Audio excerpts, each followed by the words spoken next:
Coming up on UT 10 News, a man is arrested after a firearm incident near Nokomis Village. And I'll have news about a restaurant that's near campus that may not be very sanitary. And we'll also look into some off-campus apartment options. Plus, Nick Meal has highlights from the football game against Eastern Michigan. Your news in 10 minutes starts now. Thanks for joining us. I'm Kristen Rosendale. And I'm Frank Vashner. UT police have made an arrest in an incident that occurred on Wednesday. Around 8 p.m., Vernon Williams threatened some students with a handgun. The incident took place at a smoking hut near Nokomis Village. Police say Williams is not a UT student and he has been charged with carrying a concealed weapon and aggravated menacing.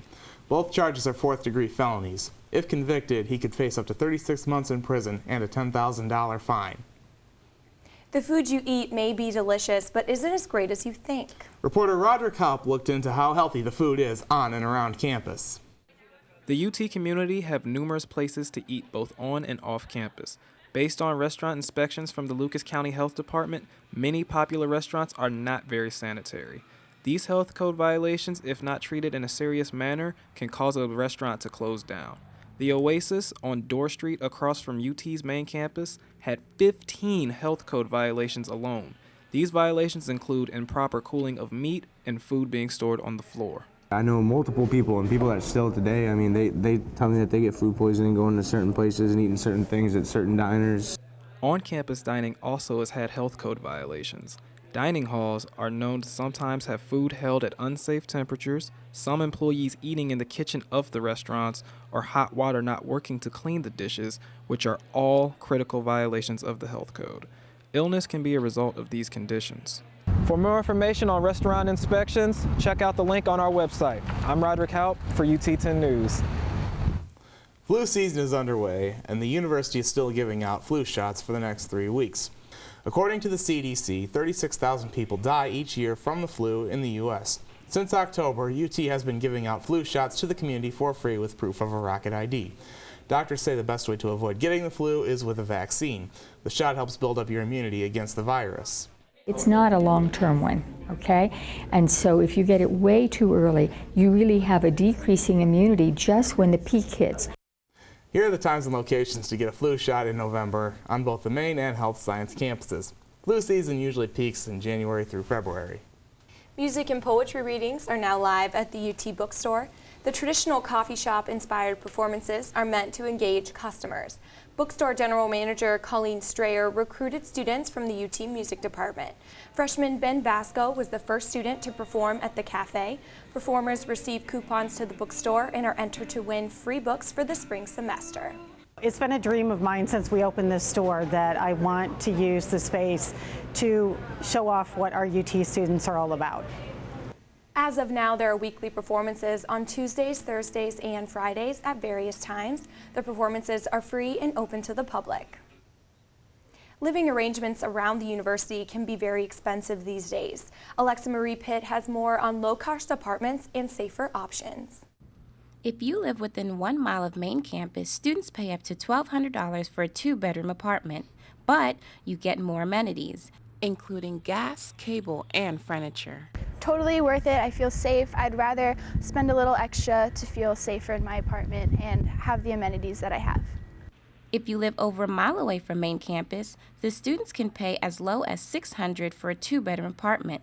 However, you will have to pay for more utilities and have less security at the complex. It's very affordable. I get a good price for staying here, but at the same time, I don't feel as safe as if I was closer to campus.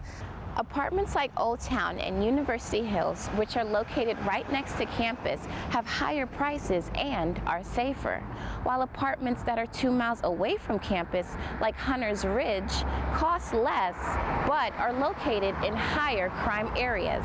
I'm Alexa Marie Pitt for UT 10 News.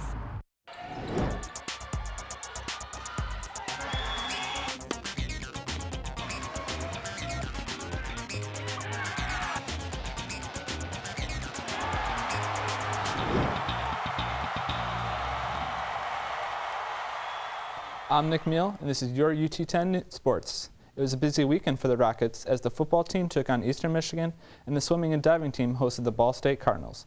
But first, the women's volleyball team kicked off the weekend Friday against Eastern Michigan, and the Rockets were looking to win their 4th straight game. The Eagles came out strong, but were unable to keep up with the stellar play of Ellen Hayes and her 26 digs. Toledo would take the first set before falling in the second due to some key miscues. The third set offered a shift in momentum as the Rockets would rally back to win thanks to 3 consecutive kills by Lauren Rafdahl. The Rockets never looked back as they convincingly won the final set 25-16, giving them a 3-1 victory. It means everything to get on a roll this late in the season. We still have to win a lot of games to get in the MAC tournament, and that's our goal, and we want to just do as best as we can. Off the court and into the pool, the swimming and diving team hosted Ball State at the Rec Center, looking to stay undefeated in the MAC. The swim meet kicked off with a 400-yard medley relay anchored by sophomore Brooke Edwards to give Toledo the first win of the day. Following the relay, the Rockets would go on to win 8 of the next 10 events, making it hard for Ball State to stay in the meet. Sophomore Kristen Nunnally led team with 3 wins. Altogether, Toledo would go on to win 11 of 16 events, taking the victory with a final score of 171-124.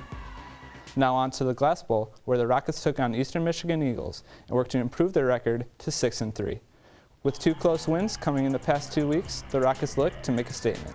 The offense came fast, and Eastern Michigan was not ready, as Toledo posted 21 straight points in the first quarter, including a 47-yard touchdown pass to Dwight Macon. The Rockets didn't wait long in the second quarter, as running back Kareem Hunt ran the ball from 2 yards out to make the score 28-0, with just 37 seconds into the quarter. It would not be until the winding moments of the second quarter that the Eagles would score a touchdown, making the score 38-10.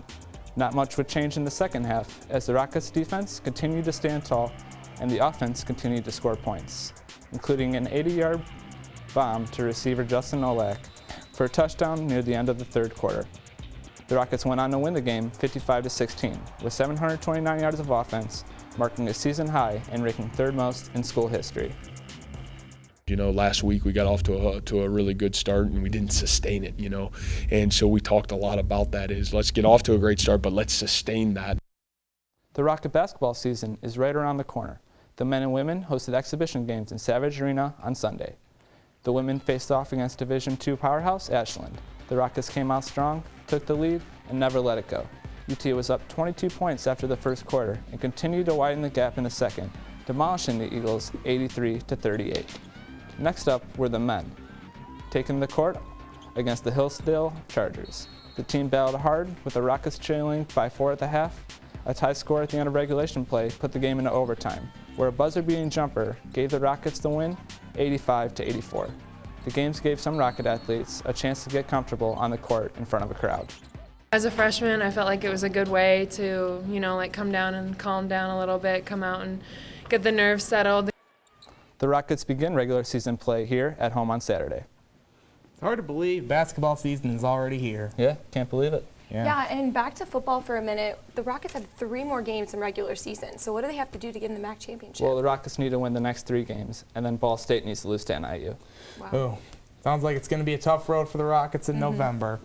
Well, that's it for UT 10 News. For the latest breaking news from campus and bios from all our UT 10 reporters, go to our website, ut10news.com. And you can always watch our award-winning newscasts on YouTube and Facebook, where you can get caught up on all of your campus news whenever you want. For Frank Bachner, Nick Meal, and all of our crew, I'm Kristen Rosendale. Have a great week, and stay tuned for more news from the UT campus.